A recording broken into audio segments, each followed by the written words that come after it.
Welcome to the Horror Hangout, a podcast where two bearded film fans discuss the best and worst horror movies of all time, and then we have a bloody old chinwag about it. My name's Ben Errington, and I'm joined by regular co-host Mr. Andy Conduit Turner. Hello, Ben. Just the two of us today. Just the two of us, yeah. That's how we like it. Sorry, I don't mean that, Luke. I'm only joking. Luke's been got by Michael Myers. Apparently, I don't know. That's what I've heard. A rumor, at least. We'll find out whether that gets retconned in a different timeline and he's back for a normal episode next week or not. Who knows with these films, which bits you carry forward, which bits you don't officially carry forward but reference. It's a minefield. It definitely is a minefield. Also, multiverses are all the rage at the moment, so maybe there's a multiverse version of Luke, you know? A multiverse version of this podcast and this episode where, I don't know, it's me and Luke discussing it and you're not here. Who knows? Or just Luke. Or just Luke and special guest Mike Myers. I mean, the possibilities in are a number of endless. universities, there is a world where that is happening, where Luke and actor Mike Myers host this podcast. It's happening right now.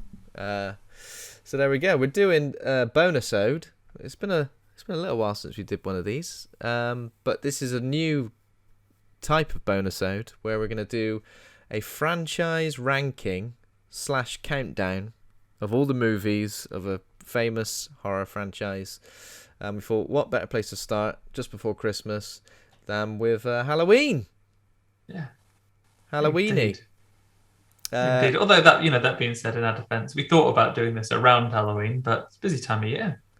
Oh, such a busy time of year, yeah. And then we thought, if we do it too close to Halloween, we want to be against the grain, if you like.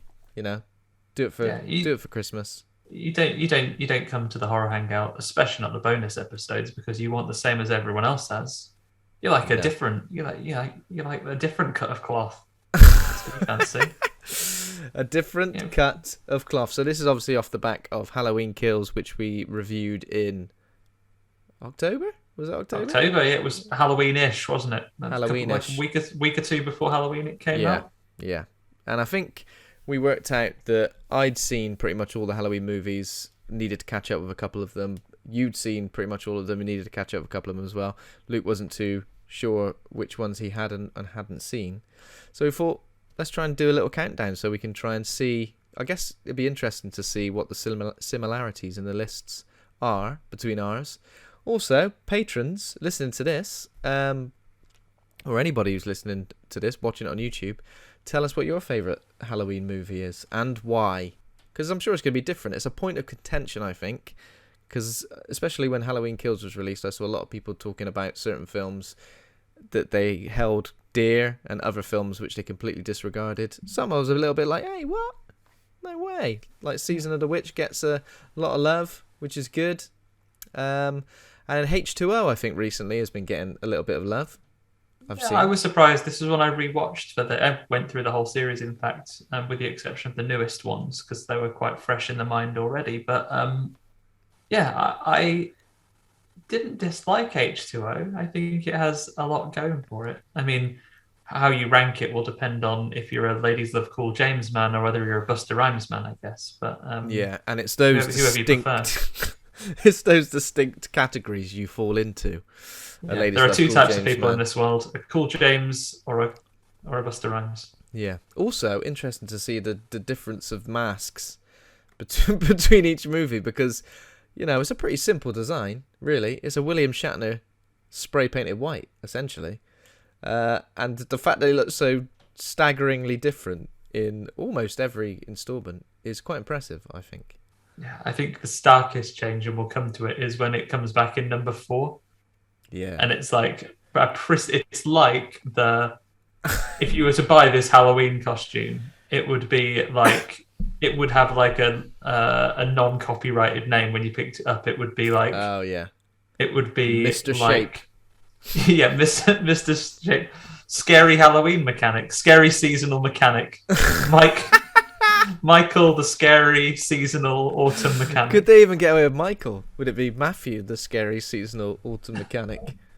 I reckon that's what it'd be. That's what he looks like in Halloween 4. Yeah.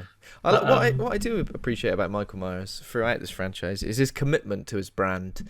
Because we're supposed to think he's a bit of a thoughtless killing machine, but in terms of brand guidelines, he sticks quite regimentally to the mask and the overalls. He never just turns up in a hoodie. Yeah, that's true. He does. I think he's definitely watching this series as quick, especially in quick succession, as we did around the Halloween period, to get through and see the whole series, so I could make comparisons.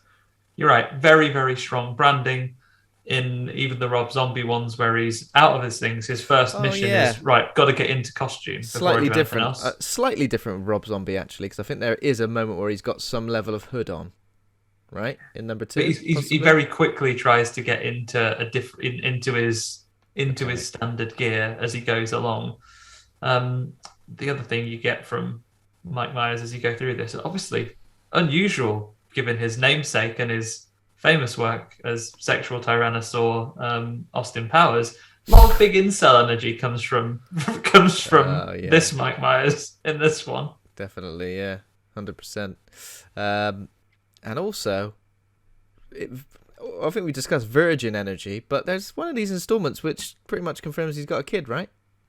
Yeah, you see, we'll come to it because I'm pretty sure it's going to be low on both of our lists, but I'm not sure whether in this thing where they're making him have sex with his niece, or is one of the scientists in a deleted scene when they've captured him, is someone's job wanking off Michael Myers so they can artificially inseminate people with him.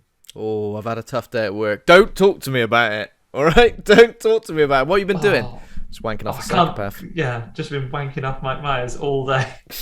All day as well. All day. How long's it taking? Oh, God's sake. It's a full-time job. They're trying to genetically engineer pure evil.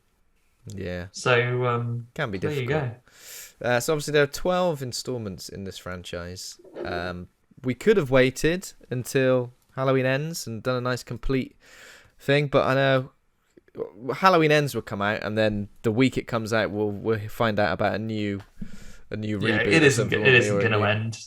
It ain't gonna bloody end. I mean, he had his head lopped off in H2O, and we just believed the next time. Well, actually, it was someone else. It was just a different man. He karate chopped him in the throat and put a mask on him so he couldn't tell on him. So specific. Okay, so in terms of the list, what we're going to do is we're going to start at the end of the list, ranking like a countdown, I guess.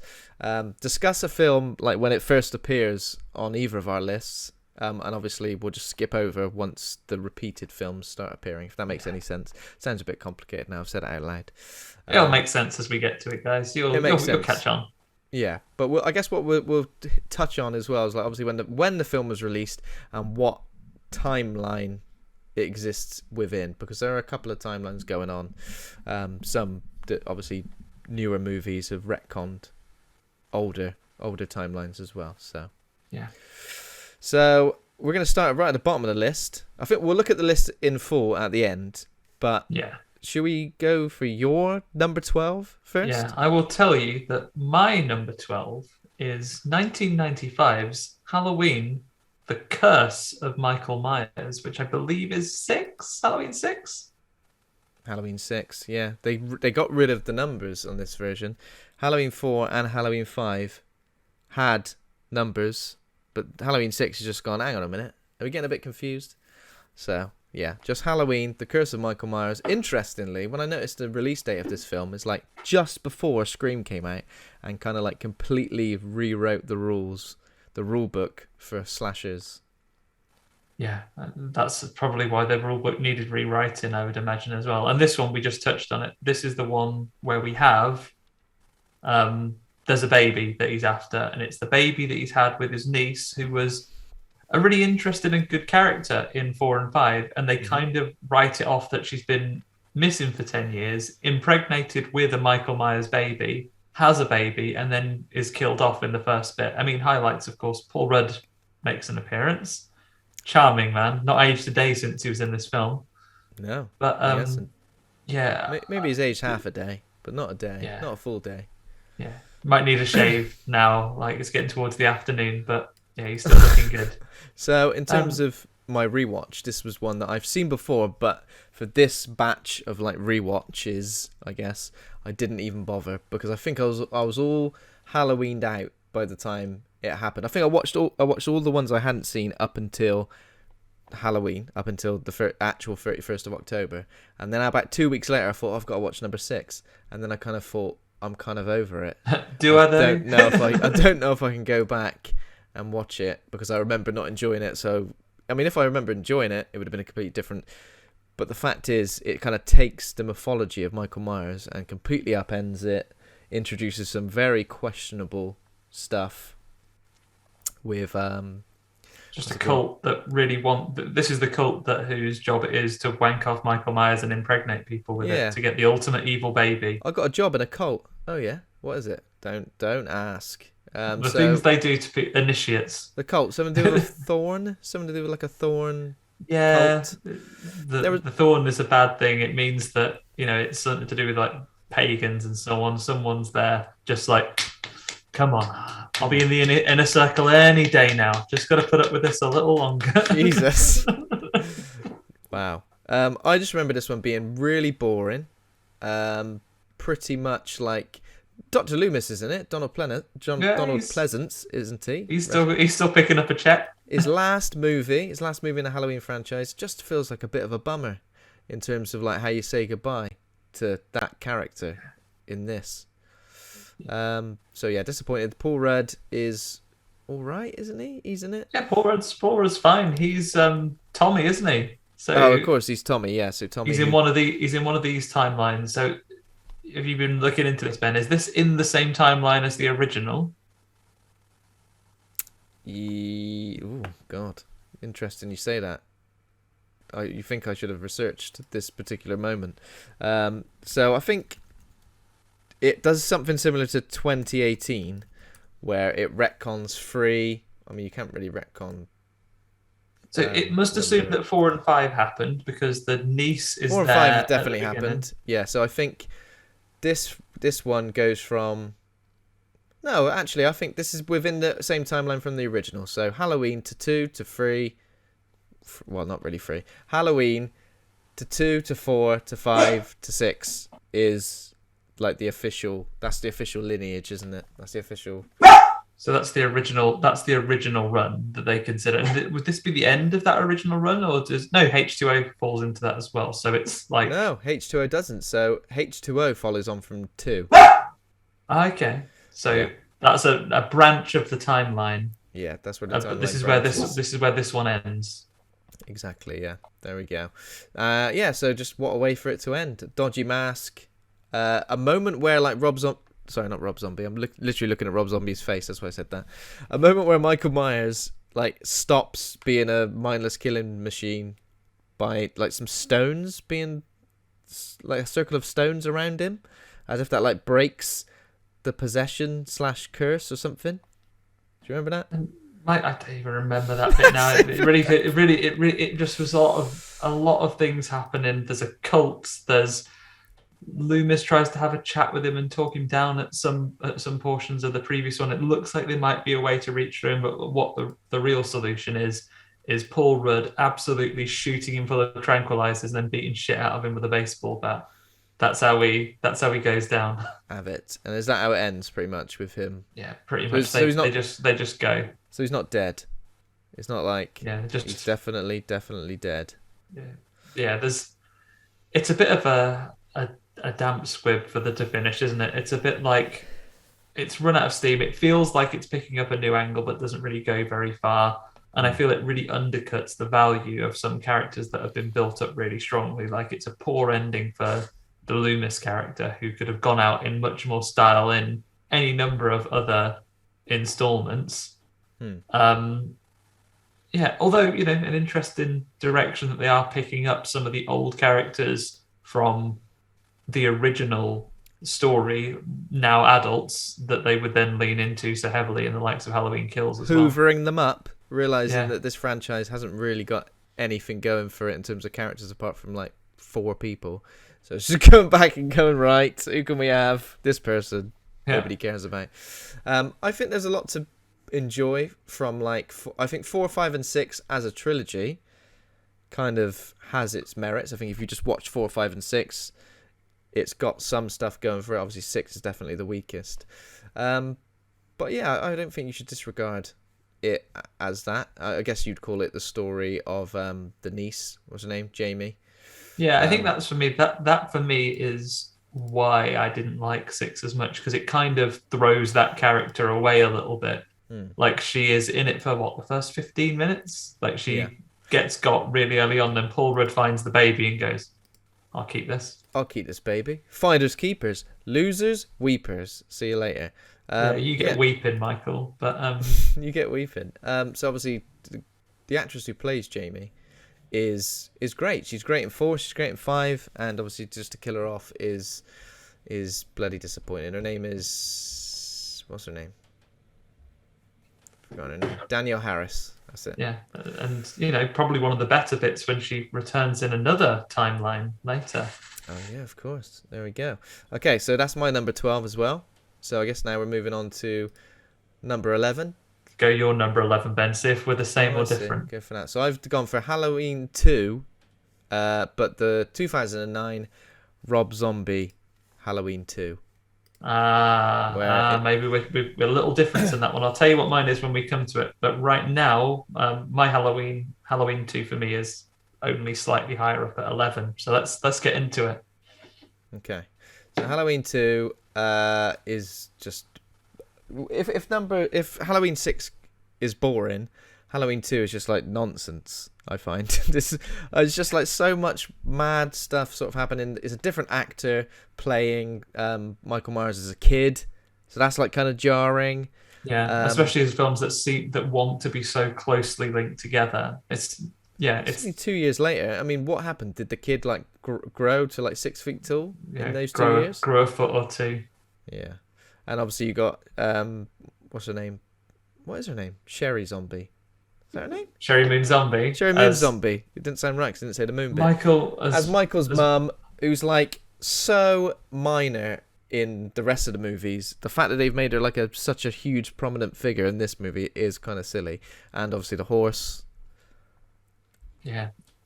It's the horse stuff that gets me in this one. And I know that it's a nice way to try and put some deeper meaning into it and try and get some explanation. Yeah. But I don't know, it feels like it's beating you over the head with it the whole time. And flogging a dead horse? Yeah, exactly. I guess it's dead. And also, Sherry Moon Zombie, his mom, from everything we see of the number 1, yeah, nothing wrong with her. She was dead nice. I don't know why. I know that she's part of. I don't know actually, because is she a figment of Michael's imagination? Because she also appears to,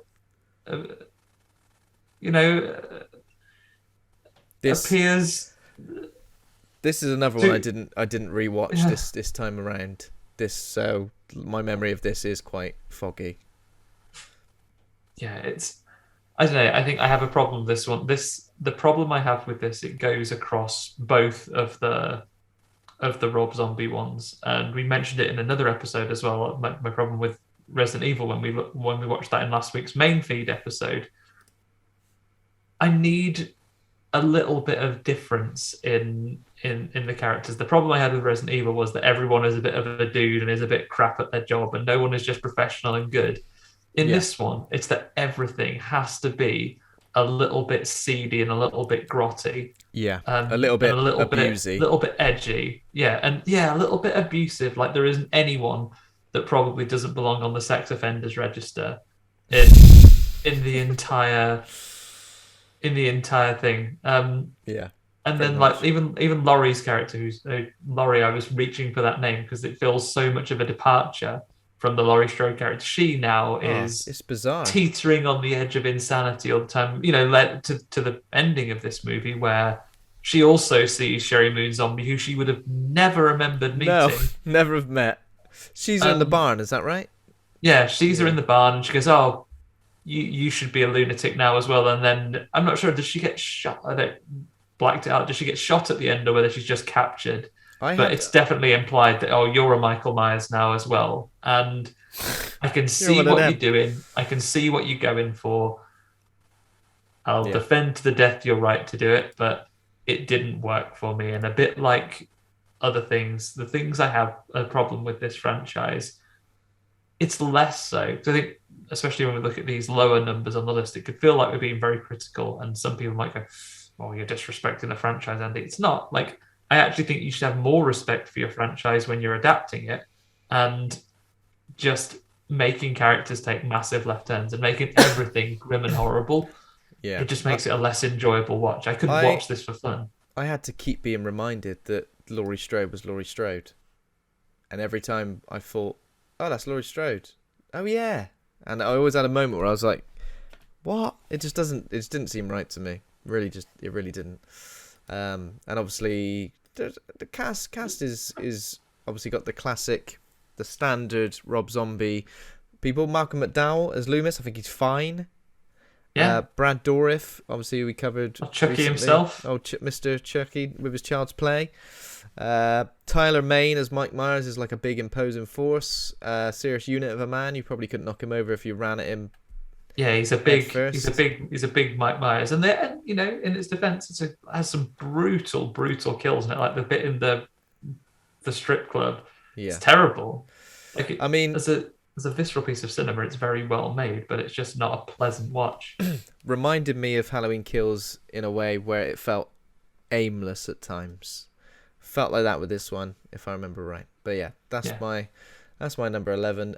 So I'm assuming you've put that slightly higher. So that means you've got what at number 11? It's my number 10. So we're about to rattle through that quickly. Anyway, my number 11 was 2002's Halloween Resurrection. He's only gone and been resurrected. He has been Michael resurrected Myers. For reality TV, like the rest of us. In this image that I've got here alongside, I mean, you can't see it at the moment, but Michael Myers, when he's looking through the window at the back of Laurie Strode's head, you can see too much of his eyes. Yeah. Usually there's like just black holes, essentially. You can see the colour. See his little face in there. Maybe that's the guy that, maybe it isn't Mike Myers, that's the guy that gets blown up in Halloween 2 on his way to his Halloween party again. Yeah, he's like, I've had enough. So obviously the big thing about this movie is that they killed off Laurie Strode within the first what? She's in the opening scene, right? She had 10 minutes. She has a trap for him. But then, Michael Myers, you'd think you get used to it. Like his best trick when he's not killing someone is to, like, when someone's got him, he like does the Puss in Boots eyes. He like goes, "Oh, I've got you, Michael." And he's like, "Oh, please, please." I'm just a little boy. I'm just misunderstood. Please don't kill me. We are related after all. Would you kill someone you're related to? You're evil. And then bless us, everyone. And then she pauses for a second, and then he goes, sucked in. And then he gets her. You think after this has happened like 4 times or something, probably, to Laurie Strode, that she'd go, "No." I mean, I know she does. Fool me 8 times, Michael. Shame on you. Fool me 10 or more times. Shame on, yeah. There we go. So obviously the crux of this movie as well is the reality TV thing, Dangertainment. Dangertainment. Dangertainment. Tyra Banks and Busta Rhymes are checking out some Dangertainment. All up in your business. All up in your business. Who else is in this movie? I've got the list here. So Busta Rhymes, Katie Sackhoff, Katie Sackhoff. She's in. Thomas Ian Nichols. So the American Pieman, one of the not the Pieman, but the guy in American Pie whose girlfriend is Tara Reid. American Pieman. I thought you were like, what, from Hereditary? The American Pieman. Oh yeah, I remember that American Pieman. Good. Yeah. Good he is in it as a pervy man. This strays too much into like bad teen horror territory, which I guess is not a territory that Halloween has ever really been in, like teen horror. H2O, I guess, to a degree. Well, yeah, pretty much. But this just feels like such a cookie cutter teen slasher movie. And as a sequel to H2O, I just always found it to just be naff. And obviously, everyone talks about the Busta Rhymes scene with Michael Myers, because doesn't Michael Myers like tilt his head while he's looking at him as if to say, "What are you playing at, man?" they have two great scenes together. One where basically Busta Rhymes, who is dressed as Michael Myers, bollocks him. He's already dressed as him Oh once, yeah, and he comes up and goes, "What are you doing? You meant to be at the back door, giving him a scare. Go on." And Michael exactly the Myers is like, "I'm same. going to stay." Like, fuck off out of it. Get out the back there. And Michael Myers is like, wah, wah, and like just Womp kind of womp, goes. puppy dog eyes. Never been told off. That's what he needed. Maybe if his mom, Sherry Moon Yeah. Zombie, had told him off a little bit more, it wouldn't be such a wrong one. Go like a dog. You need to assert some level of dominance over him, so he knows And he that some does. behaviour that's not acceptable. And then when they meet again, he karate kicks him. Yeah, does he knock him to the floor? Yeah, it knocks him out. So Jesus. it's pretty much what like puts us that helps them in their escape at a key moment, and we know that's given credibility in the movie because early in the film we see Busta Rhymes watching some Bruce Lee movies, so it's not just like you or I doing a karate kick on him. We haven't been trained in karate, No. but Busta Rhymes watches a lot of Bruce Lee movies. Chekhov's Bruce Lee movie. Yeah, so it's like, I've got that skill. I've watched it. I've got that skill. Hiya! I was trying to say who directs this. Does it matter? Rick Rosenthal. Has he directed another one? We're gonna see. He directed Halloween 2, and then went on to direct Halloween Resurrection. That's weird.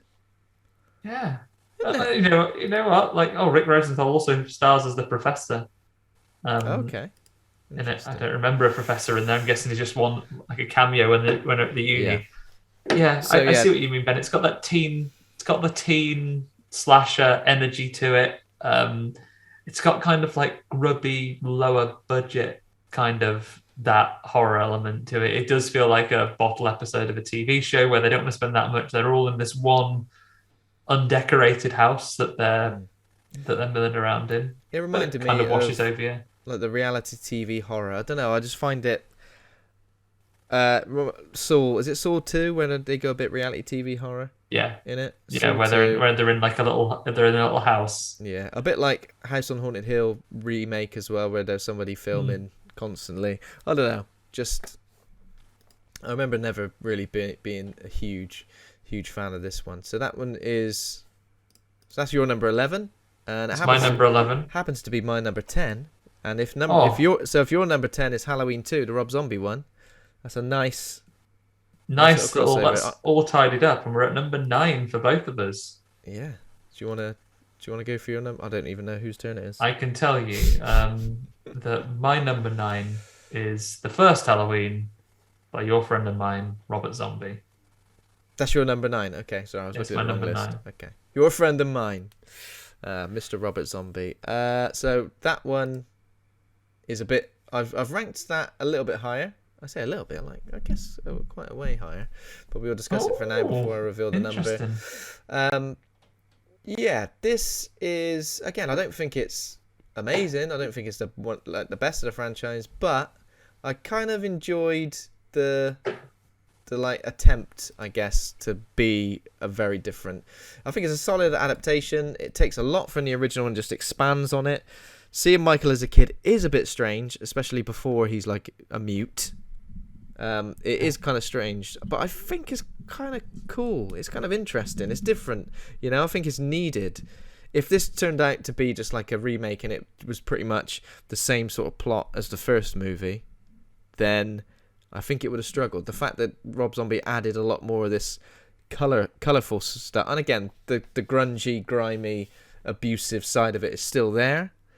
But I think for 2007, it felt like it had its place amongst like horror movies around about that time. And yeah, I thought it was a solid adaptation. I actually only saw this for the first time in 2018, so I never ever saw it. I watched it like in the build up to watching the 2018 Halloween. The new one. Time. Okay. Yeah, I have more things that I like about this one. We have less absolute like doolally nonsense of horses and everything. And you're right, there's some things to like about this movie. I do kind of like the adaptation and the attempt to put some more backstory into it. I'm not against that. He doesn't just have to be a lunatic. I'm all right with him having a a traumatic past. It loses that string a little bit when we, you know, we when we see other things as well, like because it humanizes him to agree that he's a nice little boy to begin with, and then he has this thing when he puts the masks on. I kind of lose that thread a little bit. I don't understand how one thing eventually leads to the other. Yeah. But there's some interesting kills to it. There's a nice attempt to do some origin here. And there's a great degree of tragedy to it if you look at it from the beginning, but just as an enjoyable movie to watch, especially because slashers are inherently just that little bit sillier and a little bit more.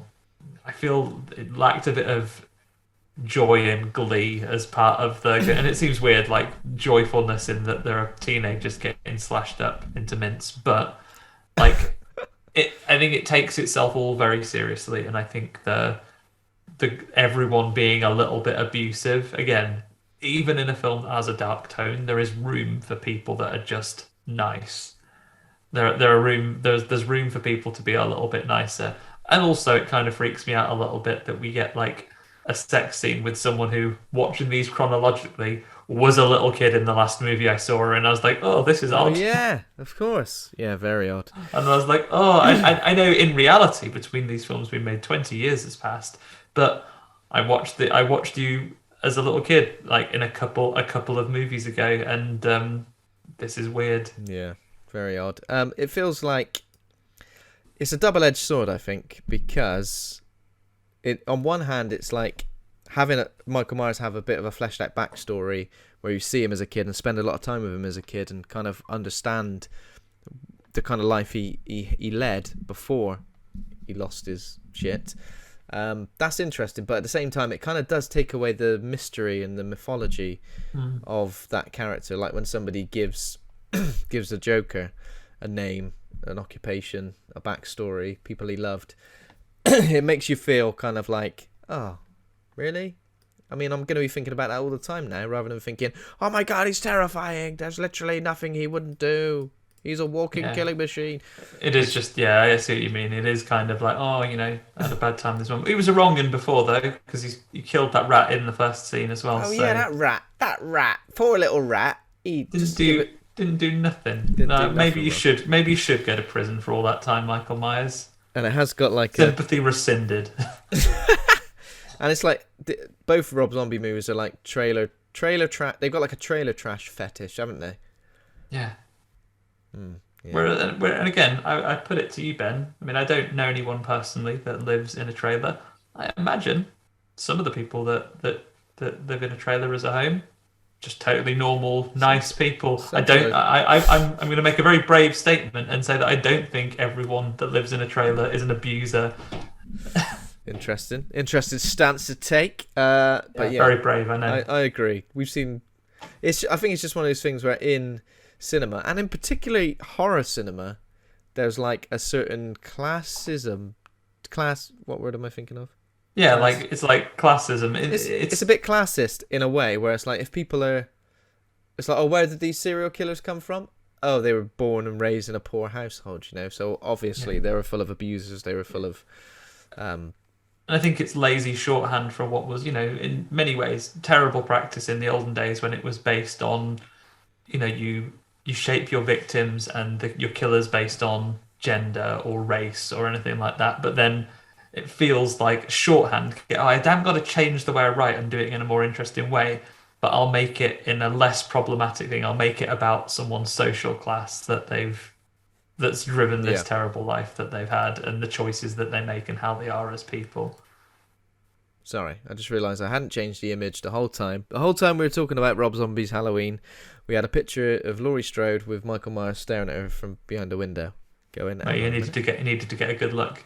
Needed to get a good look. But the image is quite cool. It's the one where he's got the paper pumpkin mask on with all the hair over it. I think that's a good image.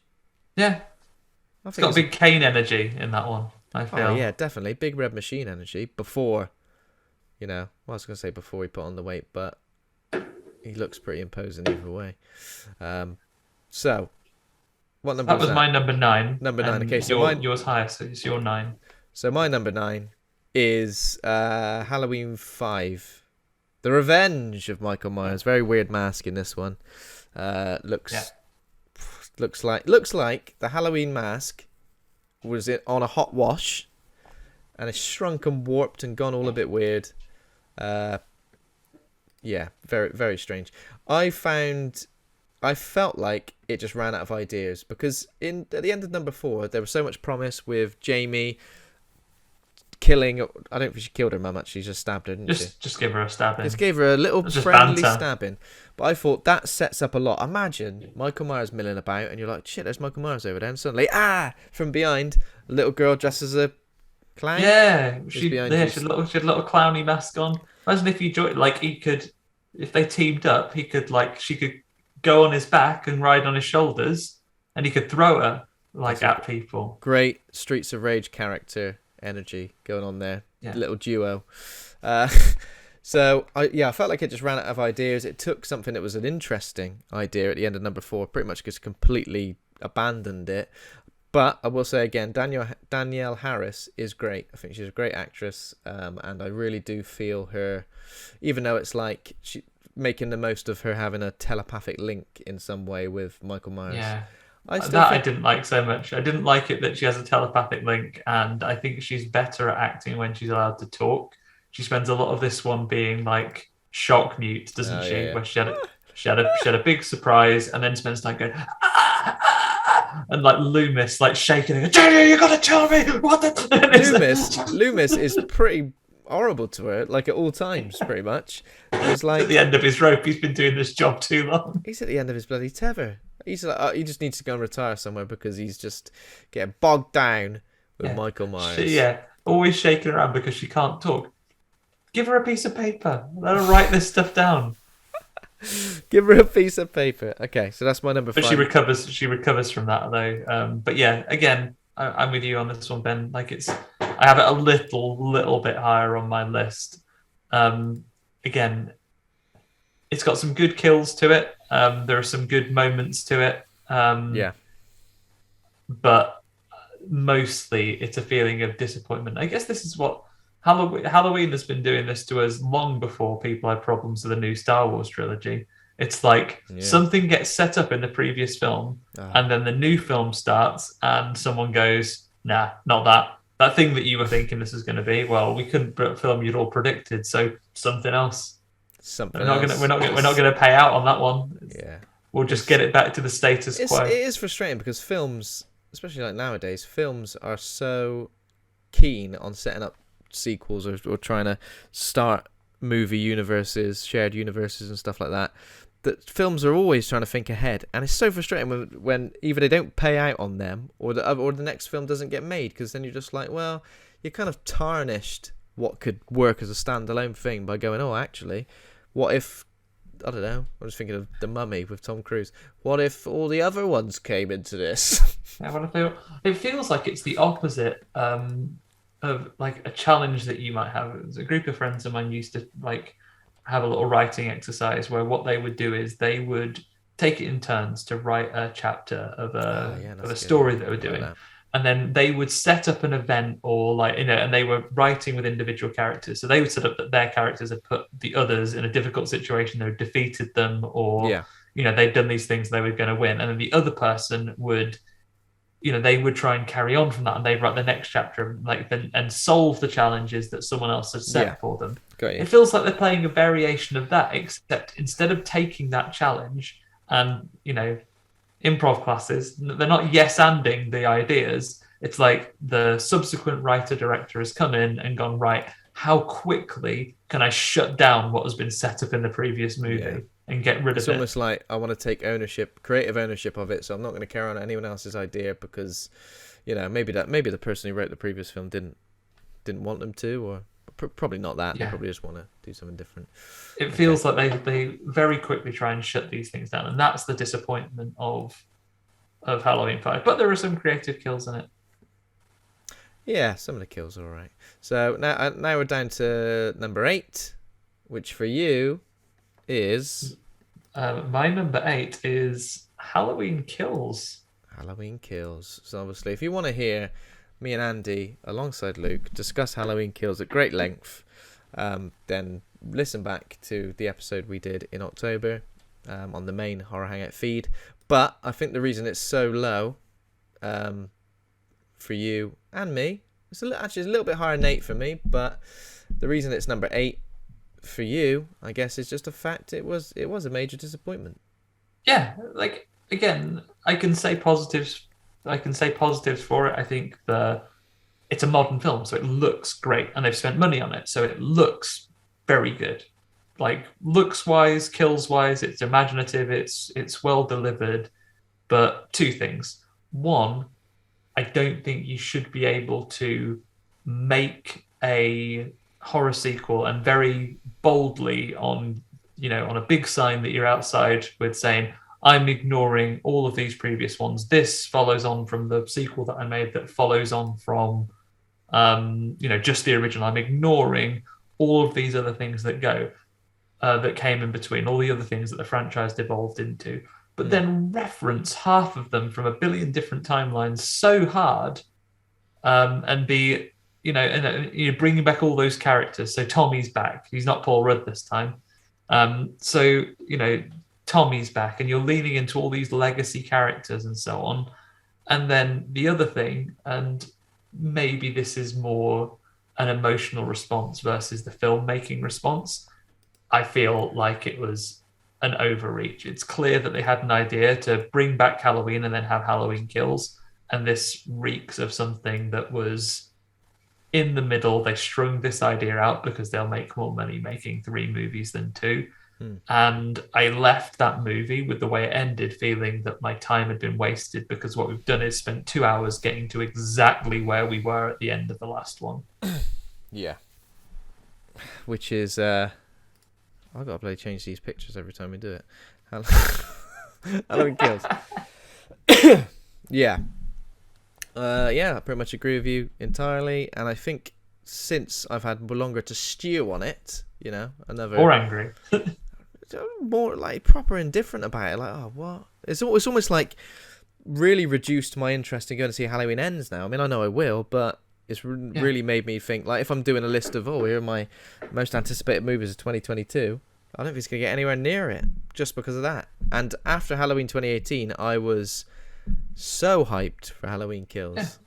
That's it. I think for me, I've probably had a visceral reaction because of the letdown to it. Like Halloween 2018, I place very highly on this list. I think it's very well done. Same director, same team behind it, but it just felt like a big old waste.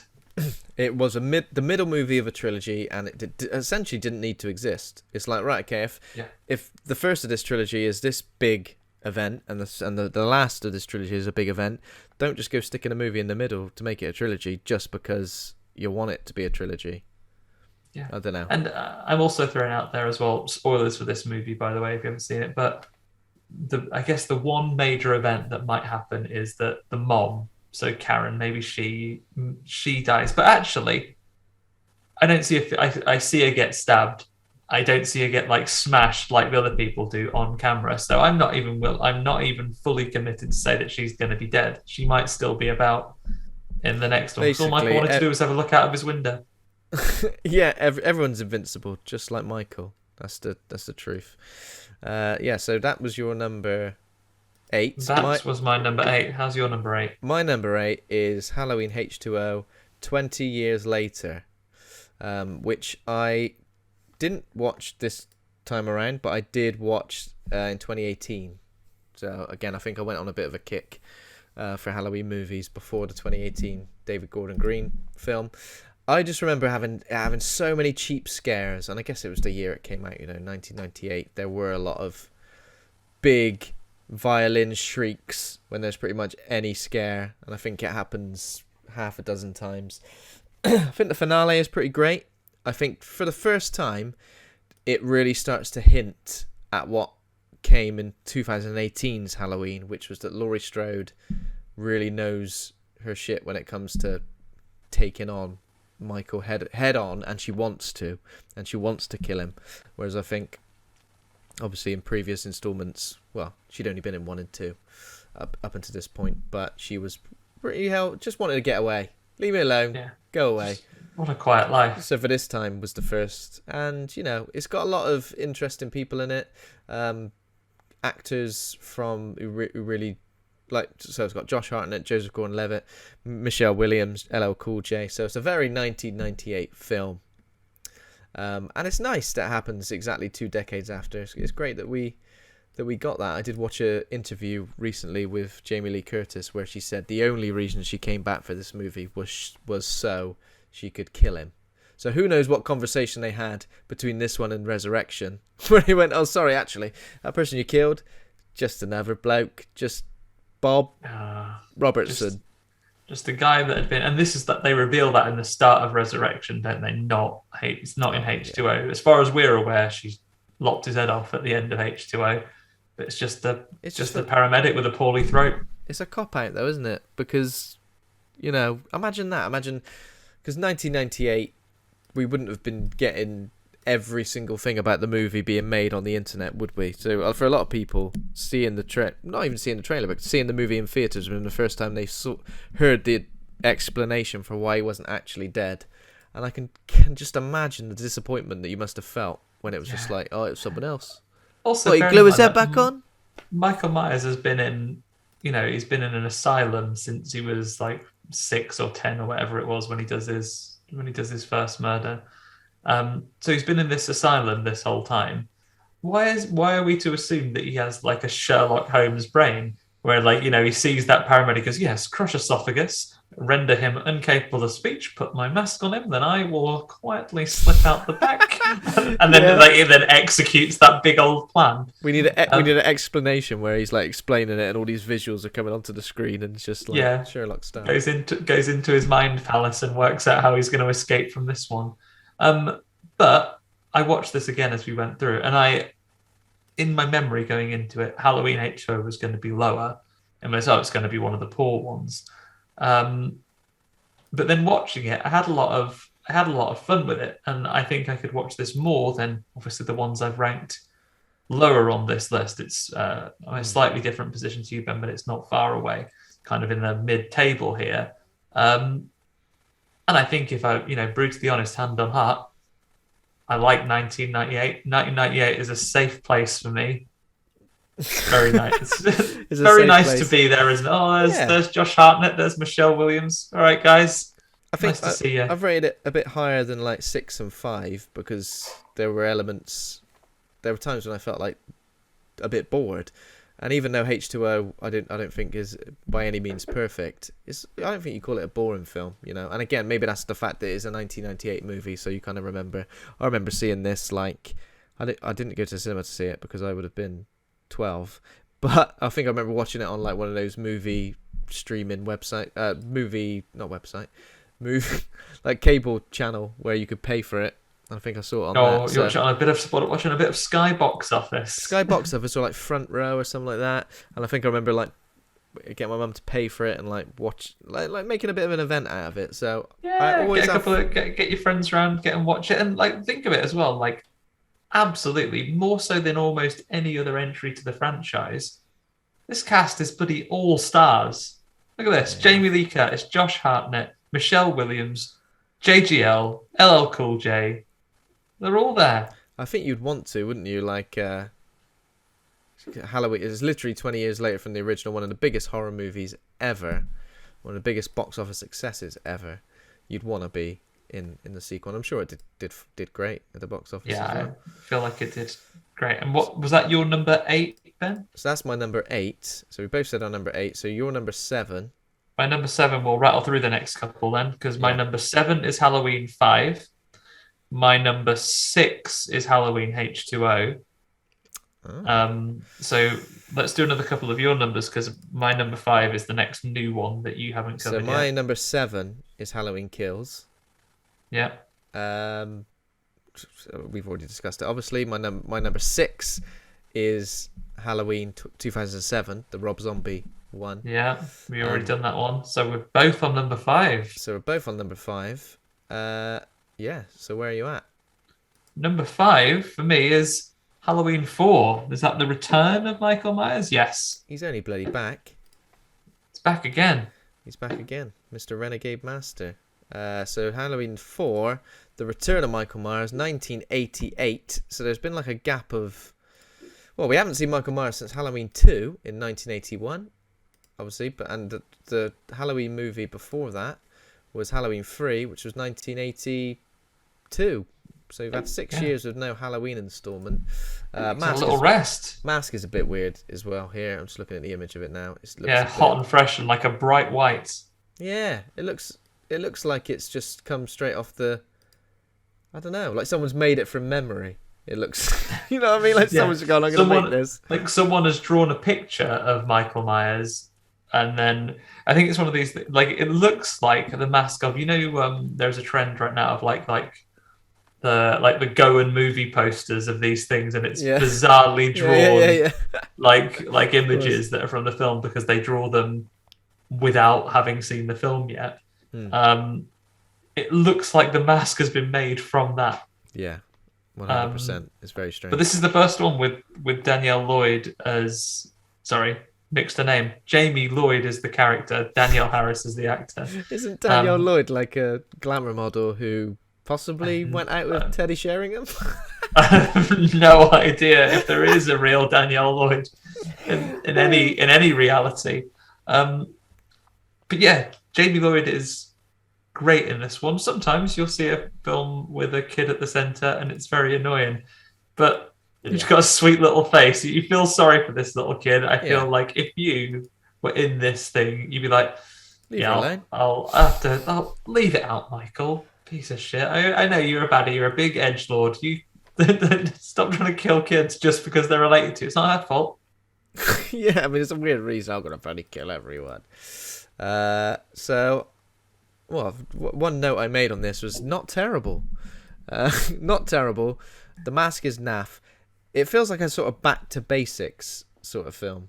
Yeah. Even though it's number 4, so obviously it's only 10. This franchise is only 10 years old at this point, but it really does feel like a back to basics thing. And as I mentioned before, the final sting in this film is very effective, and it sets up an idea that doesn't get paid. Never someone else immediately throws away. Someone else immediately vetoes. But I think for that alone, it already elevates it in my mind. Thinking like most Halloween films end a certain way.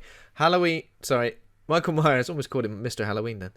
Mr. Halloween himself, seasonal scary mechanic. Seasonal scary mechanic Michael Myers dies, but then we have a close-up of like a hand moving or an eye opening or him sitting up like the Undertaker. That's how most of them end. Is that, he's dead, or is he? That's pretty much the ending. Whereas this... the end, question mark? Whereas this was like, what does it mean? Like, why is she now a serial killer? Like, what? You know what I mean? A lot of interesting ideas come forward. So for that alone is why it is a bit higher on my list than you. For me, this film is... You spoke about this trilogy being an interesting approach. I think... This is a fantastic standalone movie. Like, it's not one. I say fantastic. It's a fun slasher movie. But this film, if they just left it on that, what an ending! Yeah, exactly. That would have made sense. So my number 5. Can you imagine if you'd left it there and didn't come to and didn't come back to Halloween H2O, and then it was her as an adult and she was a moiderer. A moiderer. Yeah, we've already done a moider. Yeah, exactly. That would have been great. It would have been an interesting idea. And, the fact that with number 3 we went into anthology territory, why not go into really ripping up the rule book, But no, it almost felt like... Well, I'd taken my advice in 1988 when this came out, when I'd have been 5 years old. Maybe Halloween 3 didn't make so much money, so they went, right, we're going to have to get old Mickey Myers back. I think that's what happened. That's pretty much what happened, yeah. So So what's your 5? So my number 5 is Halloween 2. I'm getting into the last, sort of my top, the next 3 I'll kind of rank quite similarly, I guess. So Halloween 2, for me, the 1981 movie that carries on immediately after Halloween 1, 1978. If Halloween 4 is back to basics, this feels like one of the quintessential Michael Myers stalking Laurie Strode movie. Yeah, this is the basics you were getting back to. This is the basics you're getting back to. Yeah, so it's usually a good time. when you have all those ingredients in place. But I did find it quite slow, a bit uneventful in places. Kills a bit predictable. He gets shot in the eyes, doesn't he? Gets blasted in the eyes. I liked the kills in this one. This was fun. It had a nice balance of people that are nice. Laurie and Laurie and the nice paramedic that knows her vaguely from school, I guess. And it's like, oh, I'll get you a lovely can of Coke in a minute. And also absolute pieces of shit like the awful man who I don't know anyone would be attracted to him, let alone want to have sex with him in the very dangerous spa that you can set to burn people's faces off. Of course. But it's nice that I like the setting. There's some fun things to be had with this one. I like the setting. I like the fact that Halloween Kills returns to Haddonfield Memorial Hospital. That's pretty cool. As a throwback.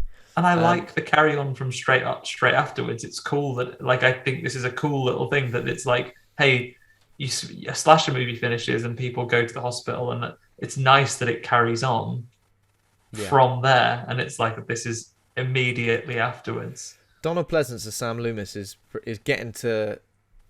If his performance in 1978's Halloween was quite reserved, and his performance in Halloween 6 was pretty hammy, he's already starting to lean more and more into the role, I find. Oh, he's crossing this one. He's ever so cross. He's fuming. He's had enough. To be fair, he hasn't been asleep, and he's probably knackered. Yeah, he's had a long day. He's a doctor. He's used to long days to a degree, but that's why he's taking an office job these days. He's like, I'm not used to this anymore. Absolutely fuming. Been up here all night. I've shot him with 6 of these bullets. I shot him 6 times. And in the eyes as well. Have your eyes. Oh, yeah. Yeah, shoots him in the eyes. I would, again, for original franchise, you can see why.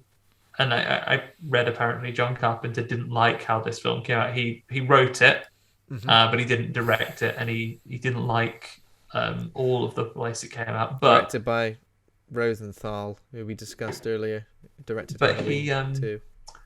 One of the things when writing it, I know that John Carpenter always had the intention that it wouldn't be a Michael Myers thing forever. So they did the sequel and then they moved into Season of the Witch and so on. But if we are to believe that this is where, having been pushed, this is where he would have ended it, I would have probably been fine with that, because at this point it's been shot in the eyes and then burned up. Yeah, that makes sense. And a good end for Loomis as well, right? He kind of sacrifices himself to put him away. So I like the poster as well, where it's like the pumpkin with a skull, pretty much. Oh yeah, in the beginning of the movie, it kind of goes into it. It's like, oh, pumpkin inside, skull in there. There's a horrible skull in there.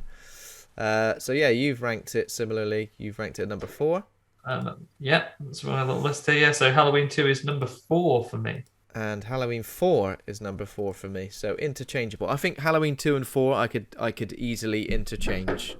I wouldn't. It's interesting. We're top 3 is going to be the same for us as well. Then it's another close thing. We have the same 3 movies left with the top 3. Yeah, the same 3, and the same 3 movies left. And we've listed them pretty much in the same order as well. So it's interesting. We didn't converse over this at all before we shared our list. Before I shared a list today, I did do a few changes, I think, leading up to it. But I thought, leave it at that. I think I moved as well as I was sitting down to do this. I think I flipped H2O up and Resurrection a little further down. Okay. But other than that, I'm pretty solid. What's your number 3, Ben? So top 3.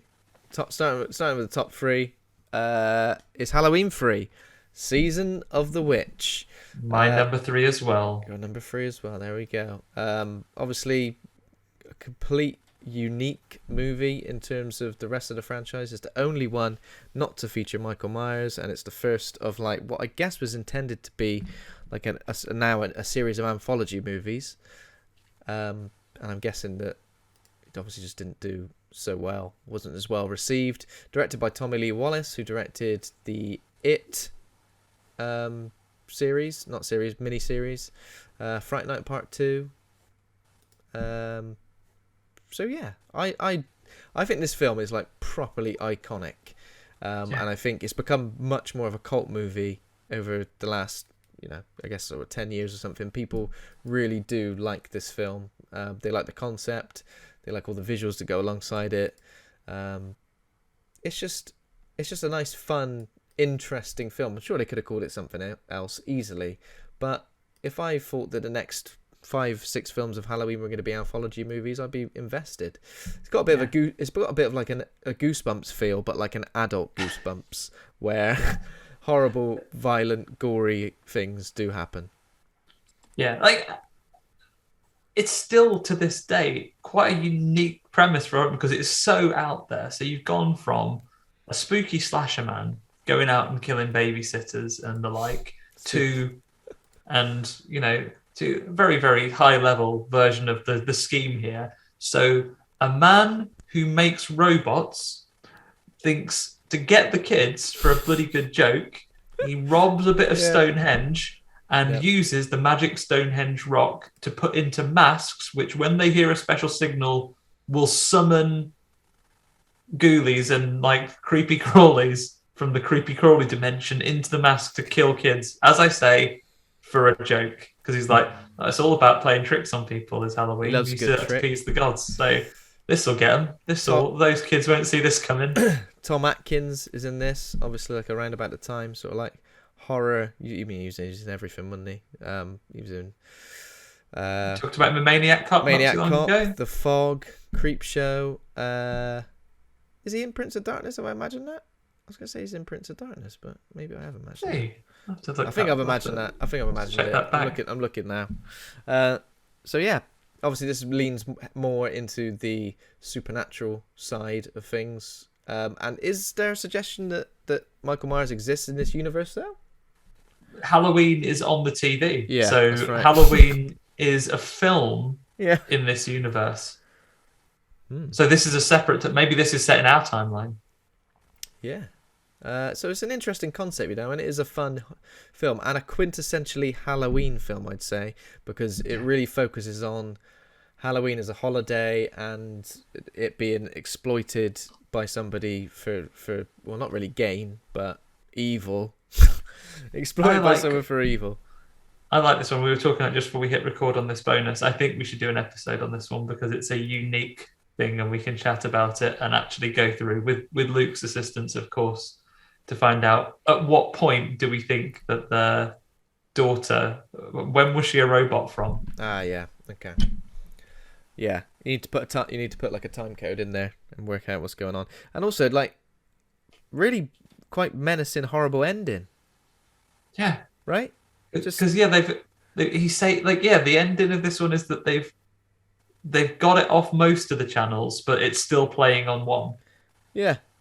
Some people's heads are turned into mush. So some people, let's just hope it's like the channel that the worst thing was on. Yeah. Like if the World Cup final was on one of them, why the World Cup would be on in October is beyond me. The World Cup final is on one of them, and like a repeat of Mrs. Brown's Boys is on another one. We're on to number two, right? Yeah. So what's your number two? Which way you fall in? So this could be obviously a point of contention. Probably a little bit.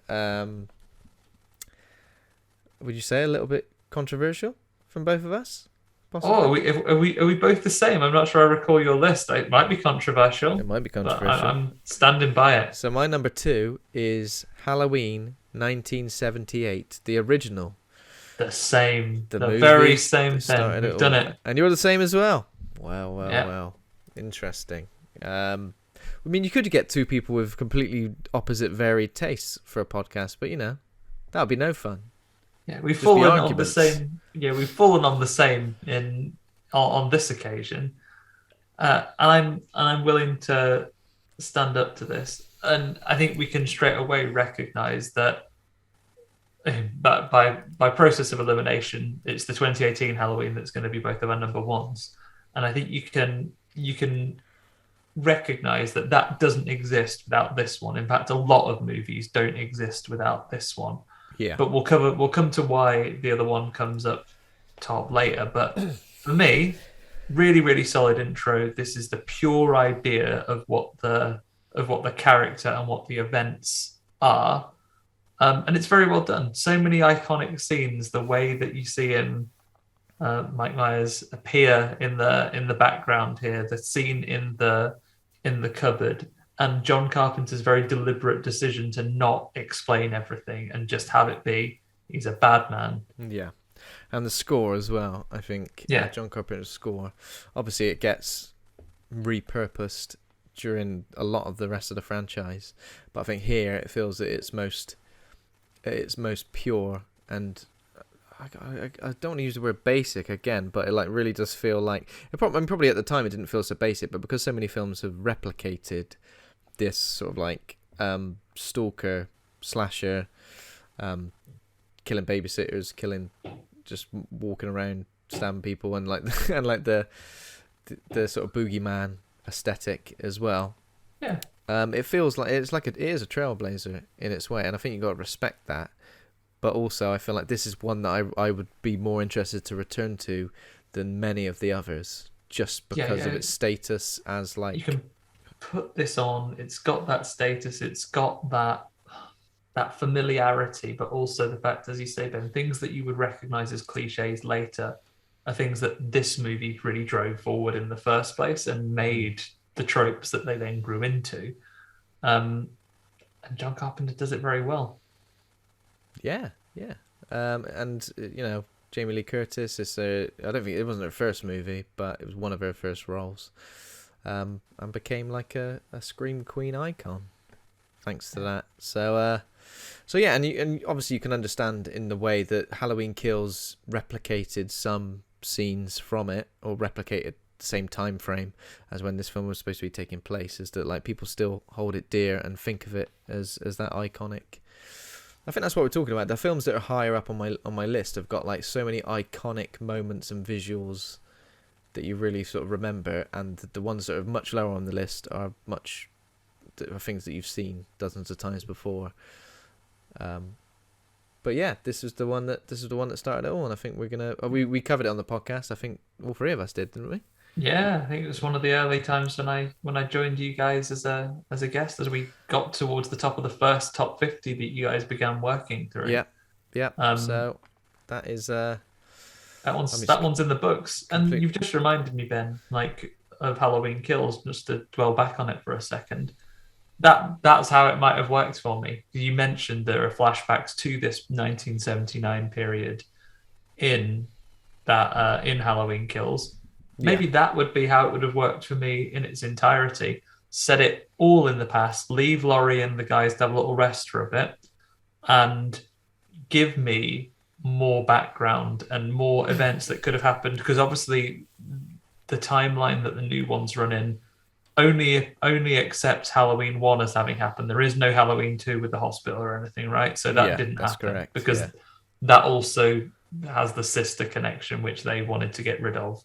Yeah. So just give us, especially now you've got the technology to do it and make things look like they're in the past, make Halloween Kills a replacement for Halloween 2 in 1979, and have that be the memories that give him do a Slumdog Millionaire and have Michael Myers learn how to escape from a fire as part of that, as an experience he has in Halloween Kills, and then have him escape from the fire at the end. So you can actually add to the things that are going to come into Halloween Ends rather than just spinning your wheels for a while. But anyway, enough of that. Halloween, a great iconic movie, but falls second to both of our number one. It falls second. Like, I mean, who would have thought that we would do this? What? I can't believe you've done this. But both of us have decided that the best film in the Halloween franchise is, in fact, 2018's Halloween, directed by David Gordon Green. It vetoes everything from Halloween 2 onwards. So Halloween 1 happened, and then this happened 20 years later. What? No. 40 years later. 40 years. Jesus Christ.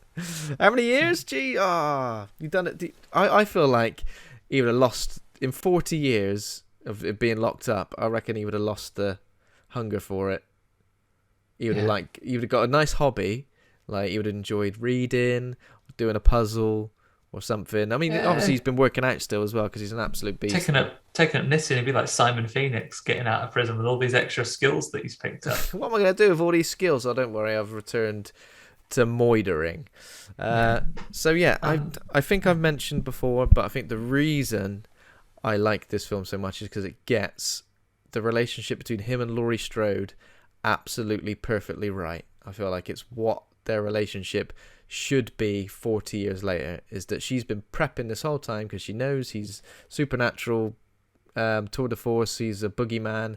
She's been prepping to finally It's an absolute tour de force. When he gets out. Did I say that? Tour de force? Yeah.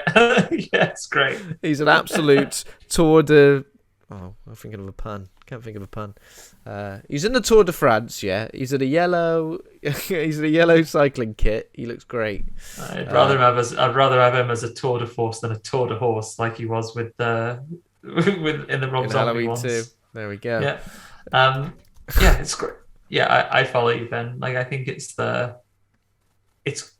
got a great dynamic between them. Everyone gets a good bit of screen time. I like the new characters. I like the old ones. It's reminiscent enough of the tropes. Like, you've got like a young couple and there's a douchey boyfriend, so they're going to be separated, and it does some smart things like takes her phone out of the picture, because that's often a challenge with like modern horror films, that now everyone has a mobile phone and the signal pretty reliable. Really easy to get hold of the police and track people's locations, but it leans into the tropes. It modernizes them really nicely. I think the camera work and the delivery of the kills is excellently done. Oh, I just got to talk about that tracking shot. The shot that like follows him from house to house is near perfection. I mean, probably my favorite like few minutes of the whole franchise. Like, that alone is what has probably pushed me in the direction of this. Obviously got the podcast hosts as well. The fact so that's that why we're in there. Yeah. It goes so closely to like revealing him. We get to see the side of his face, the back of his head, like him. You want your mask? How do you feel when you see this mask? All that stuff is, I feel like, and the brutality of it was a perfect balance. Halloween Kills took it too far, where there was no story. It was all about the brutal kills. This had the brutal kills, but it had enough in terms of humanity with the surrounding characters. Had a bit of heart to it as well. Like, I felt sorry for the friend that was the babysitter that does get killed, and her boyfriend Dave. I like the little kid that they're babysitting. He's funny. Like, you can have those moments of levity in that makes the kills all the more shocking. Where I agree. I think Halloween Kills, we've spoken about it not going anywhere story-wise, but it also, I think, was just a bit more mean-spirited in its delivery. And there was still a nice bit of heart to this one. So I really enjoyed it. Like, I watched this movie and I cared about it. And this one didn't get bogged down in trying to bring in sort of characters that are on the peripherals of the franchise. It kind of had everyone who's in it is kind of important or new.